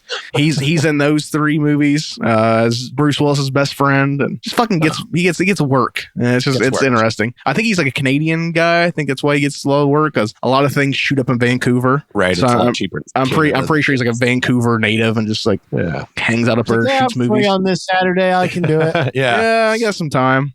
Shoot me a $5. I always really enjoyed him as an actor. I think it was mainly because of Scary Movie. I loved him in Scary Movie, the first one. But he's in this, and the one girl from I think Destiny's Child's in this, and she says the F word, which is cool. She says faggot, which is really fun. Really fun. Yeah, that F word. She calls Freddy a faggot, which is pretty iconic. I think a lot of people walk away recognizing that as a standout moment in the film. A lot of people stood and cheered. When does that happen? In the cabin scene, right before she gets bitch slapped and killed. Where she's like taunting Freddy, and then Jason taunting Freddy, then Jason comes out and takes it. Destiny's Child? I didn't know that. Destiny's Child, I'm pretty sure. TLC one of those Afrocentric girl groups. She's part of that. But she's in that. She says that, which is a big moment in horror history. And that's Freddy versus Jason. And we get the fake out ending where maybe Jason won, but maybe Freddy is still kicking because they have the big explosive finale. Both Titans fall into the water, dead. We assume the dust is cleared, the smoke is settled, and up from the lake we see Jason marching triumphantly out of the water. In his hand is the severed head of Freddy Krueger, who turns to the camera and winks. Winks at us. Yeah. Which in the movie they do a dynamic where we do have a clear villain and we do have a clear hero amongst the two. We have the lesser of two evils. Jason is the lesser of two evils, whereas Freddy is our main villain. Right. It's more like force of nature. Yeah. Yeah, and Freddy is definitely much more conscious of what he's inflicting on people. I think more deliberate. Yeah. And following this, the movie was actually a moderate hit. It did good numbers, basically what the studio expected. It didn't blow the roof off the place, but it didn't underwhelm. Like they made about what they had expected to make. And the proposed sequel to this, Freddy versus Jason versus Ash, and this is official. This isn't like fan casting or fan fiction. This is what it was going to be. It was going to be Freddy versus Jason versus Ash, with Ash Williams moving to Camp Crystal Lake, where S-Mart was grand opening of S-Mart, and all this stuff ensued, and they never got made, and we got it in comic book form, which I've always wanted to read. I've seen bits and pieces, and it's really expensive. It's really expensive. No. Yeah. Oh no. Okay. Yeah, it's super expensive. One for next year, but maybe not. If I can find it. If I can find it cheap, man. I've seen it a couple times, and it's like the 3 figures, and I'm just like, I don't know if I could do that. Yeah, help us out, guys. Like and subscribe. Yeah. So you want to send me a PDF copy of them? I'll take that. If you want to send me a PDF, or tell me where I can find a PDF of Freddy versus Jason. Yeah. Either one of those things, and you're off the like and subscribe hook. Yes. You don't have to like and subscribe. But we preferred if you did. Right. I mean, but I would love to read that comic. That'd be great. That'd be great for Cultober 4. But that was a proposed sequel. Never happened, sadly. I'm sorry. Did you just say it was crazy that there's a 3-figure comic book out there? No, I don't know if I want to pay. There's multi. For me, it's crazy because I remember hanging out in the comic shops. I remember that shit coming out. Okay. I remember seeing. I remember years ago. It's crazy that comic book is now worth 3 figures because I remember it being like no big deal when it came out. Right. I remember a time being at a comic store and seeing the whole set for like $60 and being like, I'll get it later. Yeah. And then just never fucking getting it. And then fucking now it's I've seen at a half price books not too long ago. They had, I think it's like a 6-part series. I think they had like 2 through 6 or something like that together, and it was like $300 some bucks. I can't do that. Whoa. Yeah. Wow. It's pretty rare. I think Dark Horse. Dark Horse. It was definitely. Oh yeah.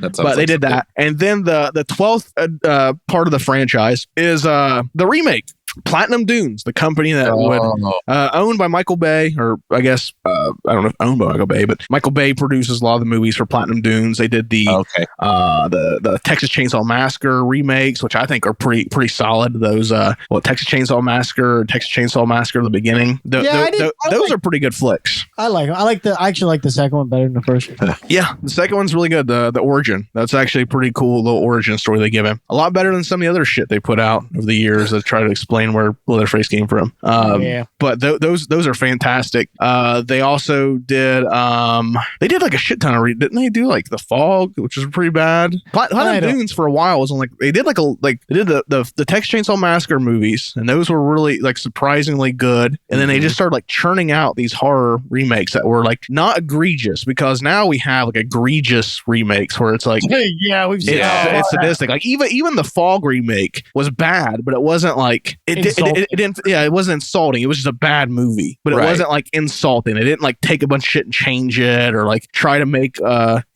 of a sudden like the humans are the bad guys and these things in the Fog are the heroes. That's all along. Yeah, they didn't do that shit with it, but they were not like egregious. They weren't like shitting on the franchise things. They were just bad examples of remakes. They weren't just like pissing on the grave of things. Right. Yeah, they weren't like, you know what? It was the audience that was the bad guy. Yeah. Hey, you remember how you liked that franchise? Well, fuck you for liking it because. But I mean, really, what amazing franchise who's made millions, if not billions of dollars would ever do that to what franchise would look its audience in the face and say, you like this? You're the monsters. You're the monster. What franchise would possibly do that? All of them. Yeah. Every single one of them. Yeah. But, give us money because we put the name of the franchise on you know how you like this fucking thing? Well, guess what? You're a sick piece of shit for liking it. Pay us for watching it. And we're too afraid to make new stuff, so fuck you. You're making us do this, really. Oh, you don't like that we changed everything you loved? Well, fuck you. Just turn it off. Yeah, turn it off. That's they're not making money. Yeah. Why don't you just buy the fucking ticket and fucking get out? Buy the ticket and just fucking leave. What franchise would do that? Nothing in the horror franchise would do that. Not. No, definitely not. But no, like the Platinum Dunes remakes, they're not good, but they're not insulting, but they're just bad movies, kind of. But Platinum Dunes would end up doing inevitably they would end up doing the Friday 13th, which they did. The Nightmare Before Elm Street, I can't remember if it's before or after. Nightmare Before Elm Street is one of those movies where it's like it's really fucking bad. Jackie Earle Haley was he was a good I will stand by his casting. If you're going to recast Robert Englund, which I mean, again, why would you fucking Robert Englund is still doing shit. He didn't want to do Freddy anymore. It was up to him. Okay, well if that's the scenario, that's fine. Yeah, that makes. But it's like if they had to recast Freddy, Jackie Earle Haley was a good choice. Like I can't. It was just one of those things where it's like they had that good intention and like let's make sure we cast this character right. They cast him right, but at the end of the day, it's just a bad movie. It wasn't like it was like a slap in your fucking face like that new Candyman movie, which just fucking shit on everything that movie had to do with. Did it really? Oh, I've heard some bad things about that one. It's a fucking bad movie. I really like the first two Candyman movies. Those are fantastic flicks, but that remake, put a bad taste in my mouth. But like they were just bad movies, so they inevitably did Friday 13th, which might be controversial to say. I really like that remake. It takes the first four movies and puts them into one movie, and that's all you need. It takes all the hits from the first four movies. You see Jason's mom at the beginning get killed. You see Baghead Jason. You see Jason finding the mask, and you get Jason dying at the end, getting beheaded. It's first four movies put into one movie, and it's great. God, right. I never would have picked up on that because I clearly I have not seen the whole franchise. Yeah, that's cool because I did see that movie. I thought it was a pretty good movie. I did. I liked it a lot. Yeah, people. Your brain's coming out of your ears. I don't like that concept whatsoever. I'd much rather have the long form version of that where it's like you want to see the growth of the character throughout the film. Yeah, I would. You want to see this deep evolution of the character. It's Jason Voorhees. It's Jason Voorhees. There's nothing to it. He's a guy. He's a guy in a hockey mask with a machete. We don't need 4 films to show us. Have you noticed how absent I've been during this episode? Because I've literally been I've seen the first one and barely remember Jason in space. Well, trust I'm me, literally you're not missing out on any deep character arcs from Jason Voorhees. But I also want to see the remake as well, because it's how can you compare the two? Well, we will. I've got them all. We'll do it. Yeah. The Friday 13th remake is just, it's nice, it's tight, it's the first 4 movies condensed into one movie. You get 13 kills, which is cool. A cool little thing they did. There's a body count of 13, including Jason, I believe. I believe it's Jason is the 13th kill in that movie. Okay. It has one of the best pieces of dialogue ever in a movie. Is it the nipple placement? Your tits are stupendous. Perfect nipple placement. Perfect nipple placement. It's What the fuck? They're having sex, and this guy just looks up at her. He's like, "Your tits are stupendous. You have perfect nipple placement." The most You know what? Who wrote that? You know what? I wish Michael Bay. more men would. I wish more men would take after that fine young man and become gentlemen. Ladies, I'm gonna for the whole 3 females that listen to our content.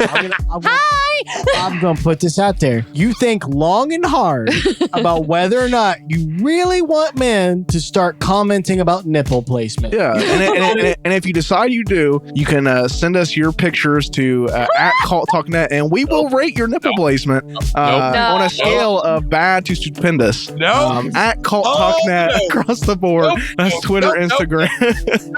Listen, we know that we are that we listen. You could literally cut a person's body in half and put them side by side together, and they will not look the same. Boobs are not excluded from that, y'all. We know we're willing to take on the task of deciding whether ranking you. You don't need further commentary. And we will provide a tier list of where you stand amongst the other participants. You can know whether you're at the top or the bottom of the tier. We don't need to know that. We just need to know, honey, they are perfect the way that they are, and that is it. That is it. Well, first of all, we can't verify that without looking. Second of all, we will most definitely provide an audio commentary for each pair. Yeah. For each pair or each boob? For each boob. Because as you said, they're not going to be the same. Equal representation. So future Eric will get working on that. You might rank high in the right side and might rank low on the left side. There's going to be it could be a staggered tier, and you gotta know. You know what? If we get enough of them, we can find the perfect right and the perfect left, and we'll find what makes them make the boob. Yeah. We're going to take on this time. That's our project for 2024. Can we create either a prosthetics company, or listen, this is going to be fabulous. We're going to become millionaires, or a women's line, and it literally says build a boob, and it's an implant, or a firm and lift. Well, being that we all have varying different backgrounds, I think we can put them together. I think we are in some way qualified to take on these surgical procedures for manufacturing prosthetics. Me and Eric worked at a hospital once. We went to a hospital once. I have no medical I've worked background. I'm an engineer, so I can engineer something that you can. I can't treat people is what I mean. I did work in a hospital, but you go around all the time claiming to be a doctor. No. You say all the time, I worked at a hospital, I'm a doctor. Actually, I think more than once I've heard him say, this is actually medical advice. Yeah. Tell your doctor he doesn't know what the shit he's talking about. Tell him Dr. Zanny of the Chillicothe practice says, I just made patients sign papers. That's it. Yeah. It's just paperwork. But anyways. On the subject of boob rating, though, I just want you to know, if you haven't, one of them's an innie and one of them's an outie, you're a freak, you're disgusting, don't send your shit in. Yeah. Oh my God. Yeah. Right now. My God. You said it. We won't have that. That's the hard line, black ink at the bottom of the Boobs offer. don't have innies or outies. Oh, They better not. They shouldn't. And if they do, you're a freak, and we don't want to see it. Views expressed all right, fine there. Send all your indie nipples to Bailey. Views expressed by CultTalkNet. I don't know. Oh, listen, however they are made, however you are made, it's wonderful. You should feel confident in yourself. Yeah, and if you're not blame God. If you don't feel confident, God has failed you. Yeah. Everything. But hey, hurts. Friday the 13th, that's a good flick. The remake is pretty solid. I'm sad that we didn't get to see the sequel, or they meshed the other four, the 5 through 8 together. I think that'd been very, very cool to see. They might have. And you know what? Yeah. In the first act, we see a Jason impersonator get killed, and then he turns to a slapstick comedy, which slowly transitions very smoothly and naturally into a supernatural film. And then at the end, he boards a boat and goes to New York. Yep. That would have been the obvious sequel. The third one was in Lace the Ground for the third. Yeah. Where he possesses people and goes to space and then fights Freddy Krueger at the end. Well, at the beginning of in New York. At the beginning of New York, yep. It'd have been We'll melt that one. It'll be Friday the 13th meets Futurama. that'd be a good one. Oh, there we go. Crossover. Jason and Futurama, that would be cool. I'm surprised Jace isn't more crossovers. Like Ash is. I'm like, if with Ash, if you can think of a property, there's usually like a comic of him with that property somehow. And I'm surprised Jason never went that way. They were just like taking Jason and plugging him into different things for the fuck of it. Because I guess Ash versus Vampira, Ash versus Kiss, Ash versus Xena. There's fucking all this stuff. How did Ash versus Vampira go? Vampira. Vampira. I mean, I'm sorry. I've never read it. I just know it. In the back of one of the comics that we bought, there's like a list of all the different other comics. Cool. But then the franchise has ended there. Sans for the upcoming A24 prequel series, which we don't know if will feature. I don't know if it'll feature like young Jason Voorhees. Maybe, I don't know. Probably have young Pamela Voorhees in it. Yeah, that could be something. I don't know. Yeah, maybe young Pamela Voorhees. I have no hope. Is that Mrs. Voorhees? Yeah. Well, that'll be interesting. Wait a minute. If she's Mrs. Voorhees when he's a child and young Pamela Voorhees, I hope she wouldn't be. Yeah, she wouldn't. How ugly her kid was. Of course, she's fucking her brother. Yeah. See, that would be the best thing, I think, if they did put Pamela in it. That'd be interesting. Maybe see if she has like some kind of like darker past, which led to her having a fucked up kid or something. Up with a backstory for her. Like she kind of she's quoted as kind of like going into like, okay, this is kind of what I figure her history was. Just kind of make sense. Like she had Jason out of wedlock and it was a scandal and whatever. And then so when he died, like her whole world kind of collapsed because she was disowned by people anyway. And so I know. I liked that none of it made it into the movie. I know. Robert Englund has wanted to do a like Freddy prequel series. Like he's kicked that around. There's even like there's even like a trailer online for a prequel series where it's like Fred Krueger being the creepy janitor that's fucking preying on all these kids. I don't think that's a good idea. And then like if you go into like even deeper in the movies, the backstory of Freddy is that his mom was a nurse in a prison, and there was a prison riot, and she got captured by the prisoners and was basically raped by 100 maniacs. That was the thing, is that Freddy is the product of 100 psychopaths raping his mother. Wow. And thus he was birthed, and that's why he's this like evil entity, is because he is the embodiment of evil. So I know Robert Englund has wanted to do a Freddy prequel, a Fred Krueger prequel. Called Elm Street is what they was going to call it, just Elm Street. You'd have to take a lot of notes from the child sections of It. Yeah, child sections of It, or like Dahmer. I think would even be that Dahmer series that did on Netflix would probably be a good like template for it. That was a good ass series. Yeah, that would be a good template kind of based around.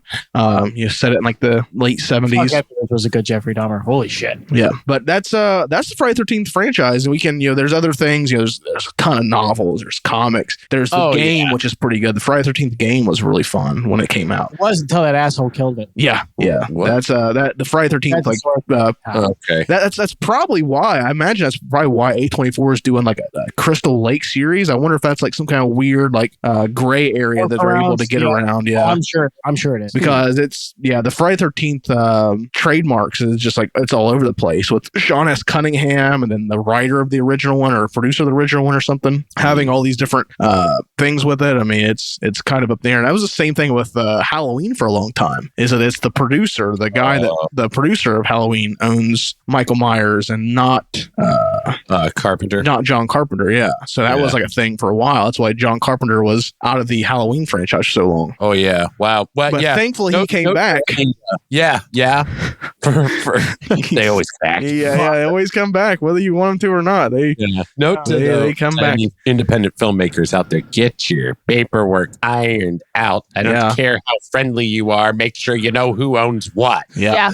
That's a good lesson to learn. A massive mess later. So, yeah, that sure as hell will. But that was the Friday the 13th franchise. I don't even know if we can we didn't really talk about the original one that much. I mean, I don't know I don't think we should even rank it at this point. We just talked about we just sat down and decided here on Friday the 13th in Culttober we were going to talk about Friday the 13th, and we did. We talked about boat rides to Manhattan and Freddy Krueger and Creighton Duke and Corey Feldman and Space, the Final Frontier, all kinds of titties. It is all kinds of titties. Wild how this franchise evolved. Like watching that first movie, it's nothing like where it ended up. Like Pamela would just be like, "Wow, the places my son has gone." She was kind of with him the whole time. Yeah, that's true. He rode a boat and went to space. My boy. That's my boy. It's basically like the killer version of Forrest Gump. Yeah, it really is. I do want to. I want to mention something I found out was neat, and I don't know how common knowledge this is, but that iconic sound, that's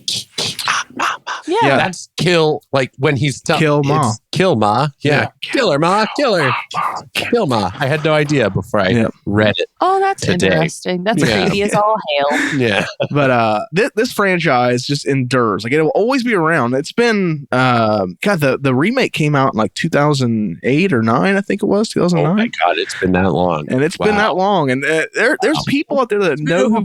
There's people. There's kids who know who Jason Voorhees is that I would bet have never watched a Friday the 13th movie. Have probably never seen a Jason movie, but they just know who Jason Voorhees is. There are adults out there. Yeah.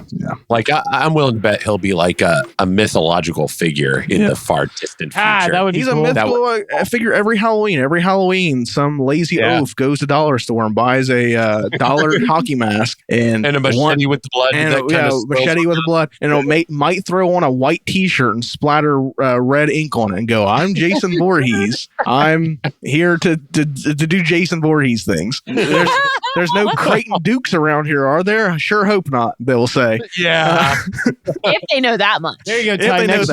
Everyone for knows next Halloween, you Duke. need to dress up as Creighton Duke. Yeah. There you go. Yep. There you go. I'll do the whole thing. The whole Creighton Duke thing. The whole thing. I don't know about the whole. This episode is dodgy as fuck. I mean, there are just dark aspects of it that you probably shouldn't cover. Yeah. That was good. It's a good play on words. I enjoy play on words. But man, this is a fun episode. Who knew we were just going to sit down and talk about Friday the 13th? I love this. This is the kind of episode that I've wanted to do for a while. So we just sit down and shoot the shit, and we talked about Friday the 13th. We kept it on track for the most part. You went in order. You kept us in order. Kept us in order. We learned some stuff that we might not have known before, and I think we all came out of this as better people in the end. And isn't that what's important after all? That is what's important. I hope everyone's having a lucky day today. I hope so. I hope so. And there you have it. That was the Friday 13th episode here on Culttober. Who knows how long it'll be before we get into our Friday 13th episode in Culttober. I thought about looking that up, but I got lazy. That's fine. I don't really care. Let's wrap her up. Let's wrap her up, because this is near on 2 hours of us talking about Friday 13th. Right. One of the most, if not the most iconic, one of the most iconic horror franchises. Jason Voorhees, I imagine you'd have to put him at least top 10 characters of all time that are easily recognizable. People know. He's not just a cultural, he's an international phenomenon. I mean, he is just, when you think of horror, I imagine Jason Voorhees is what, if not one of the things you imagine when you think of what horror movies are. Yeah. And we got to talk about the whole crazy story of where he's been and what these movies evolved to. A simple movie about a mom killing kids in a cabin done has became this huge franchise where all sorts of different aspects have leaked in. Wild. And it was an independent film, the first one was. It was. Yeah. Wild thing, video games, comics, novels, TV series now, apparently. Evil Dead crossovers. Sean S. Cunningham getting to finally direct Terminal Invasion at the end of the day. And these things were made possible by the events that took place at Camp Crystal Lake. Kevin Bacon getting his launch here, which we didn't really talk about enough. Kevin Bacon, he kicked off his career in Friday the 13th. Who knew? I think, did he do Animal House first? He may have did Animal House first. He did Animal House first. He may have. That was definitely the more recognizable. I think people recognize him a lot more from Animal House than they would. Yeah, thank you, sir. May I have another? Yeah. But man, thank you guys for joining us here on Friday the 13th. This has been an awesome episode. Stick around because this Sunday we're going to do another all-time Halloween classic. It is our PG-13, our PG movies. So here we're doing Sunday. We are doing Halloween Town, the Disney Channel original movie. And man, if that doesn't get you in the mood for Halloween, I don't know what will. That movie just puts me in a whole different mood. It's a whole vibe, and that is a PG movie for you and the kids to gather around and listen to. Don't bring the kids. You can watch the movie with the kids, but listen to our podcast after they go to bed. No. While they go to bed. No. And you guys heard the boom. And the closed caption on, so if the kids can't understand the words, they can read it. Yeah, and if they want to know what happened to Princess Leila's mom, I'll tell them. Call to Campbell comes out on Monday. We're doing Psych. Next week, we have a full week of episodes. Full week of episodes. Call to Campbell Monday. Cult Talk Conspiracies Tuesday. Demon Night on Wednesday. Thursday. Call to Lore. You guys are doing Lovecraft. Wow. World history of Lovecraft. World history according to Lovecraft, more specifically. Yeah. So exciting. And next Friday, another horror classic. Alien. The original Alien. That's one of my picks. I cannot fucking wait. Yeah, with maybe a special guest on that one. Maybe Sigourney Weaver. I don't know. There might be a very interesting guest on the next episode of the Friday edition of Cultober. Tune in. I'm not saying it's Sigourney Weaver. If it is Sigourney Weaver, you didn't hear me say it was Sigourney Weaver. Might be James Cameron. Weaver, don't be shocked. James Cameron. We're going to be remoting into him while he dives to the bottom of the Marianas Trench for some reason. He's going to be with us live. Yeah, to film Avatar 5 in the Marianas Trench. But there you guys have it. That was Friday 13th. I've been Ty. I've been Eric. I've been Bailey. And I'm Ben. Make sure you guys follow us at Cult Talk Net across the board. That's YouTube, Instagram, Twitter, Facebook, all the things. And thank you for joining us here on Cultober full month. And we thank you guys for listening. Until next time, stay spooky.